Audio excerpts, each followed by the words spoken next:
Slováci dôverujú bankám viac ako cirkvi, polícii aj politikom. Do banky, ktorá by nebola v zisku, by však svoje peniaze nevložili. Nie nadarmo zisky bankám prikazuje aj zákon. Taká je pravda o ziskoch bank na Slovensku a my sme ju spolu so Slovenskou bankovou asociáciou vykričali do sveta. Vecne, odborne a nekonfrontačne. Téma bankového odvodu rezonovala a s určitosťou sme vedeli, že do debaty potrebujeme vniesť viac faktov a ukázať, ako je to so ziskami bank naozaj. Náš odkaz musel byť jasný a hlasný, no v dezinfo ére nepomôže kričať. Ľuďom sme sa preto prihovorili cez prieskum verejnej mienky, ktorý ukázal, čo si sami myslia o bankách a ich dodatočnom zdaňovaní.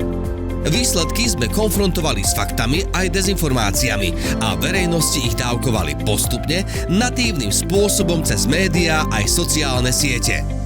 Bitku o verejnú mienku a mediálny priestor sme vyhrali. Naše posolstvá zasiahli každého obyvateľa Slovenska viac ako 8 krát. A čo bolo dôležitejšie, médiá si osvojili naše argumenty, čím sme etablovali Slovenskú bankovú asociáciu ako silný hlas bankového sektora na Slovensku.